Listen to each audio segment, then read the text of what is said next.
En Russie, on parle de plus en plus ouvertement d'une attaque contre les pays baltes et la Finlande. Et dès aujourd'hui, en plus des déclarations retentissantes, plusieurs actions des autorités russes, sont apparues, indiquant une véritable préparation du Kremlin à la guerre contre l'Europe.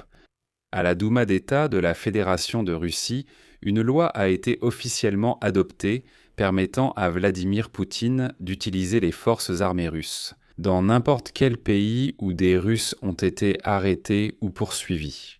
Et c'est l'un des prétextes pour une agression armée contre l'Europe.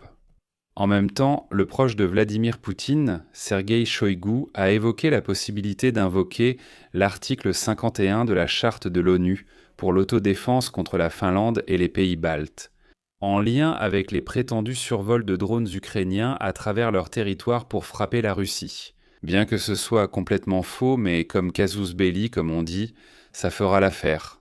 Parallèlement, le ministère de la Défense de la Fédération de Russie a publié une liste d'entreprises européennes qu'il considérera comme des cibles militaires légitimes en raison de la production de composants pour les drones ukrainiens. De plus, les experts soulignent de plus en plus que la Russie est prête à déclencher une guerre hybride contre les pays baltes afin d'accélérer l'abandon de l'Ukraine par les pays baltes. En somme, rassemblons tous ces arguments et discutons-en. Je m'appelle Alexei Pitchi, discutons ensemble de ce sujet. Mais avant de commencer, je vous demande de vous abonner à la chaîne, de liker cette vidéo et d'écrire n'importe quel commentaire sous cette vidéo. Je vous en serai très reconnaissant. De plus, abonnez-vous à ma chaîne Telegram Pitchi News, le lien se trouve dans la description de cette vidéo. Nous y publions des actualités en temps réel dès qu'elles arrivent. Alors, la Russie lance activement différentes composantes d'une opération d'information pour préparer la guerre contre les pays baltes. Eh bien, je vais commencer par les dernières nouvelles. Sergueï Shoïgu, l'ancien ministre de la Défense de la Fédération de Russie, a récemment déclaré que la Russie pourrait invoquer l'article 51 de la Charte des Nations Unies pour se défendre contre la Finlande et les pays baltes, concernant les supposés survols de drones ukrainiens visant à frapper la Russie à travers leur territoire. Je vais citer Shoïgu. Dernièrement, les cas se sont multipliés où, à travers la Finlande et les pays baltes, des frappes de drones ukrainiens sont menées contre la Russie.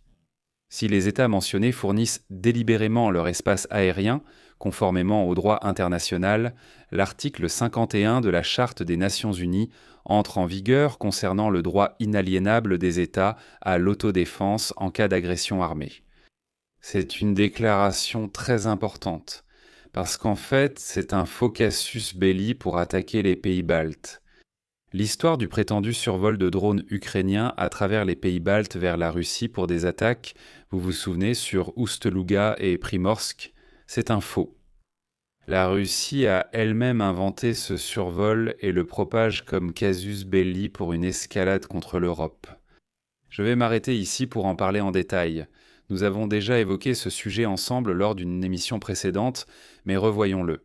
Shoïgu déclare que, soi-disant, les pays baltes offrent leur espace aérien afin que l'Ukraine puisse passer par l'autre côté.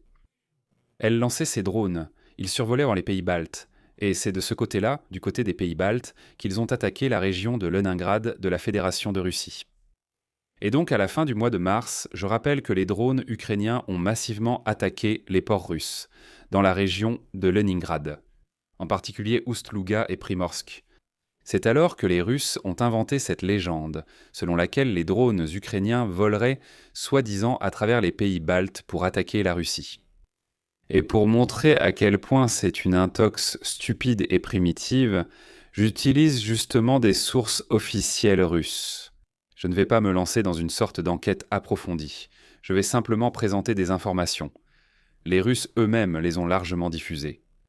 La chaîne Drone Bomber a visualisé comment, pendant les jours où les ports d'Oust-Louga et de Primorsk ont été attaqués, l'alerte aérienne s'est propagée en Russie les 23, 24 et 26 mars.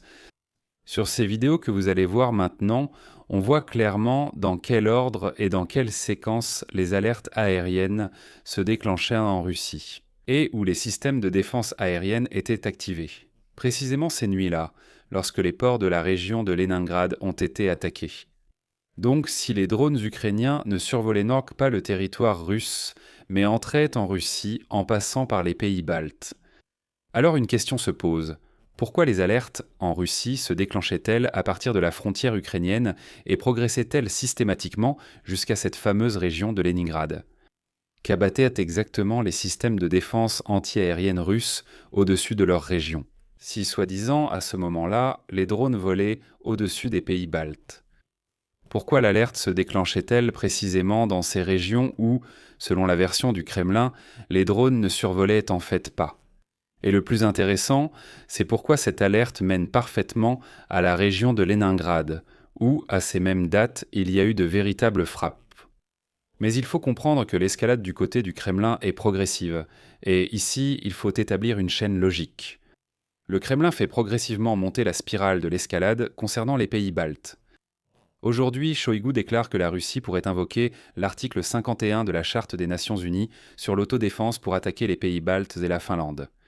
Hier encore, le ministère de la Défense de la Fédération de Russie a publié une liste d'entreprises européennes qu'il considérera comme des cibles militaires légitimes en raison de leur production de composants pour les drones ukrainiens.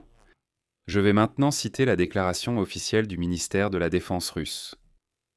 Selon les informations disponibles, le 26 mars 2026, les dirigeants de plusieurs pays européens ont pris la décision d'augmenter la production et la livraison de drones à l'Ukraine pour mener des frappes sur le territoire russe. Nous considérons cette décision comme une démarche délibérée menant à une escalade brutale de la situation politico-militaire sur l'ensemble du continent européen et à la transformation progressive de ces pays en arrière stratégique de l'Ukraine. La mise en œuvre des scénarios annoncés conduit à des conséquences imprévisibles. L'Europe étant devenue l'arrière de l'Ukraine, elle est désormais aussi une zone de combat, menacée d'attaque par les Russes. Et ainsi, au Kremlin, ils sont passés à l'étape des menaces de frappe directe contre l'Europe. Mais cette fois, il ne s'agit plus de simples menaces vagues. Il s'agit d'une liste clairement définie. Dans la liste du ministère de la Défense de la Fédération de Russie, il y a 21 entreprises provenant de 12 pays. Il s'agit du Royaume-Uni, de l'Allemagne, du Danemark, de la Lettonie, de la Lituanie, des Pays-Bas, de la Pologne, de la Tchéquie, de l'Espagne, de l'Italie, d'Israël et de la Turquie. Même la Turquie peut imaginer un peu comment Recep Tayyip Erdogan va réagir à cela. Et ici, il est important de noter qu'il est en général difficile de comprendre quelle logique suivaient les Russes en établissant cette liste.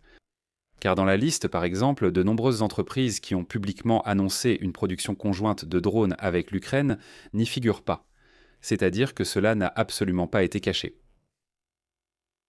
Il est évident que c'est une menace. C'est déjà une menace directe pour l'Europe. Ces sites de la liste du ministère russe de la Défense ne seront sans doute pas attaqués directement, mais plutôt visés pour des actes de sabotage.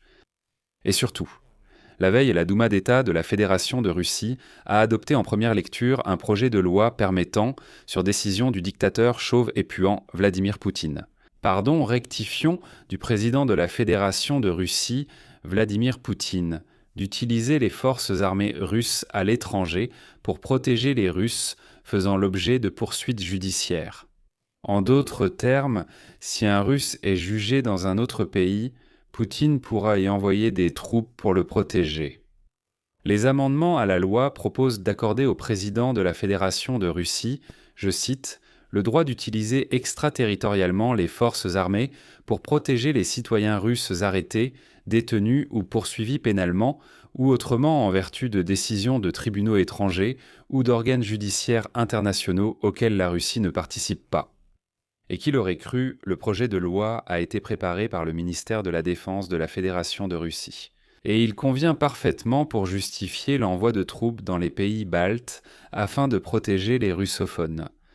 D'un autre côté, des experts admettent déjà que Vladimir Poutine a réellement eu tellement peur d'un tribunal international qu'il essaie déjà de menacer de manière préventive. Il peut s'agir de tribunaux dont la création est initiée par certains États ou des organisations internationales pour poursuivre pénalement la Russie. En premier lieu, Vladimir Poutine pour avoir déclenché une guerre sanglante et non provoquée contre l'Ukraine. D'autres pensent que les Russes veulent ainsi légaliser la protection des navires de la flotte de l'ombre. Dans le même temps, le Kremlin parle de plus en plus de la guerre avec l'Europe, et il est certain qu'on ne peut pas ignorer cela. C'est pourquoi nous discutons de ces sujets sur cette chaîne YouTube. Je vais m'arrêter ici. Donnez votre avis et vos conclusions dans les commentaires sous cette vidéo. Abonnez-vous à la chaîne, activez la cloche et n'oubliez pas de mettre un like. Si cet épisode vous a paru intéressant et utile, je vous serai reconnaissant de soutenir le travail de cette chaîne. Vous pouvez le faire financièrement en faisant un don ou en prenant un abonnement, payant via les liens et les coordonnées bancaires dans la description de cette vidéo ou grâce au QR code affiché à l'écran. Je vous serai reconnaissant pour votre soutien. C'est tout pour aujourd'hui. Prenez soin de vous. Au revoir.